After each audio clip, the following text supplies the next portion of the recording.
But I want to bring into the conversation now a very important U.S. senator, a very influential senator, the senior senator from Minnesota, Senator Amy Klobuchar. Senator, thank you so much for being with us. We know you were in the room. Rachel. We saw your reactions, but now you have to tell us what you were thinking beyond what we could see.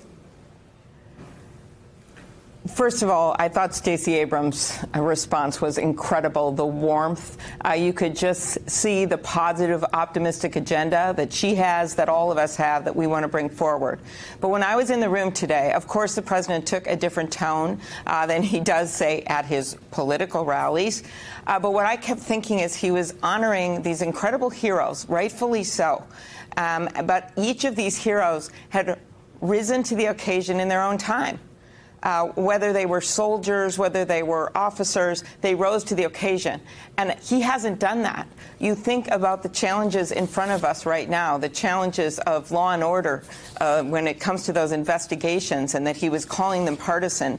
And our Republican colleagues were clapping while the Mueller investigation is coming to a head. You think about climate change, our workforce, immigration reform, the things that we should be truly dealing with instead of the chaos that we're in.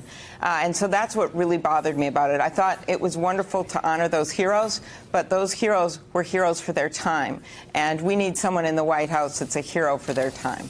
We had thought, Senator, heading into tonight's speech, that there might be a considerable sort of substantive olive branch offered by the president, not just in terms of saying we should all get along and all put partisanship aside, except for those partisan investigations and all this stuff. We had thought that there might be some substantive policy stuff from him on health care, on infrastructure, on other issues where there might potentially be room for moving ahead in a bipartisan way, or in sort of a post-partisan way. We didn't hear very much in substance from the president at all on infrastructure, and his comments on health care were in some ways skewed. I mean, the fact checkers are having a field day already with his assertions that we need to protect health insurance coverage for people with pre-existing conditions, when, of course, his administration has fought against that in the courts. I wonder if you expected more than you got on that front, or if this was what you wanted and what you expected to hear from the president. No, it was not what I wanted, because I kept thinking, and I know Claire remembers these days, of Barack Obama's speeches, of substantive policy proposals that are put out there, and we should be governing from opportunity right now. So prescription drugs, remember the proposal he put out there? Prescription drug prices and the stocks went up, and today he claimed that the people were benefiting from his policies when we still have doubling, tripling of our prescription drug prices. No specific infrastructure proposal. No working together when it comes to immigration reform.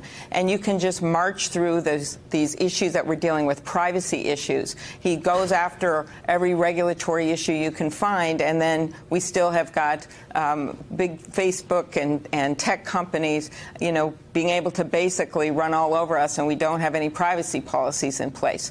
So that's what really bothered me, is that he had some beautiful rhetoric in there, and he honored some wonderful people, but he wasn't moving us forward and rising to the challenges of the day. Senator, in terms of rising to the challenges of the day, you have said that you are considering, you're thinking about a run for president. Today, Politico.com reported that you are headed to Iowa later this month, and home state paper Minnesota has also reported that a staffer of yours has applied for an event permit in Minneapolis this weekend. And those are the sorts of tea leaves we have been trying to read about your own future. That is called investigative reporting. Yeah, so here, Rachel, you have been asking me this. I am asking you have been asking me this forever. Yeah. Okay, so Sunday, come to Boom Island in Minneapolis, as in Boom Island, drop the mic, and then you'll find out. It's going to be a little cold, 20 degrees. Wear warm clothes. Maybe have, you know, a little heat warmers with you. But then you'll find out my decision. On Sunday, Boom Island in Minneapolis, you are going to announce your decision. I am. We've had so many discussions about this, so I thought, well, here you go. Well, that's the moment. Thank you. I've been trying to pry this out of you for years. Senator Klobuchar, we're going to have hot chocolate, campfires. Be there. Okay, we will be there. Senator Amy Klobuchar, thank you for letting us know. I appreciate you being here tonight. Thanks, Rachel. All right. Thank you, everyone.